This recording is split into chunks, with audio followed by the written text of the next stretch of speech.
afternoon, everybody, and hello from a rather sunny afternoon. It's a bit cloudy in places, but it looks like it's clearing a little bit. It was a bit cloudier earlier today. It's a beautiful temperature though, and hopefully will be a wonderful afternoon out there.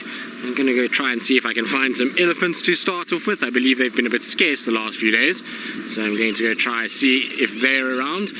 And I think Brent is going to try and follow up on little Shongile, and maybe head into the west a little bit later for the Nkuhumas. So it should be a good afternoon out there. Now I hope all of you that are joining us now are getting settled in and ready for this great afternoon that we're about to have. It looks like a few birds that are flying around already, which is great news. It means that if the birds are out, then hopefully we're not going to get any storms this afternoon that are going to rain on our parade, because we took off our roof cover and in preparation for good weather. We're trying to send out the good vibes for good weather this afternoon. And so rain covers are off, roofs are off, and we're basking in the beautiful late summer sunshine. Although I suppose we're almost into autumn now, it's definitely a very different temperature in the mornings and the evenings, and the days are getting much shorter, so it's starting to change slowly but surely.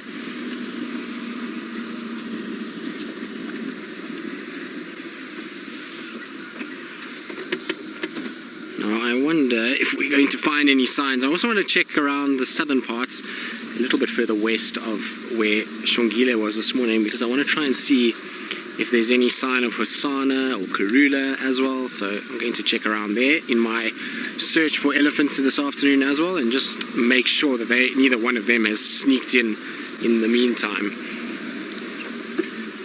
But it's amazing how we go through these phases. We had elephants everywhere last week, and now Brent and Jamie tell me that there are very few of them around. So it's incredible how it kind of goes through these ebbs and flows.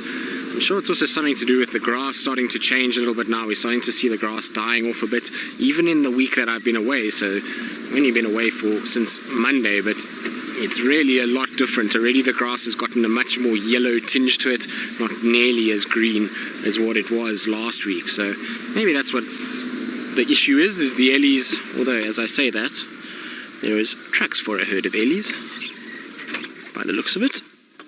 Yes, there is, from today. Looks like from this morning sometime. They are on top of some hyena tracks, but they're heading down to where Brent is heading, so maybe Brent will catch up with them before I will, so I'll leave those to him. I'm sure he's going to find them somewhere around Twin Dams or Chelopans. That looks like where they're off to.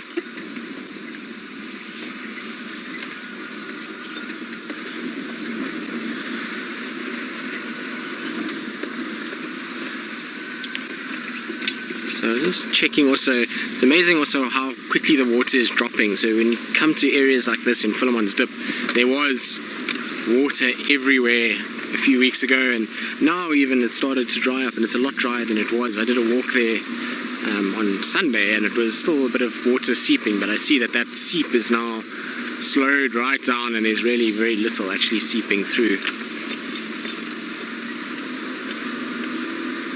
I wonder how we're going to survive this winter, because the grass is really, even though it looks quite long, is few and far between. It's not as much grass as it looks like. I think we're going to have another very tough winter ahead of us. The animals are going to have a really sort of struggle to find what they need in terms of nutrients. Water-wise, I think we're better off than we were last year. A lot of the dams are a little bit fuller.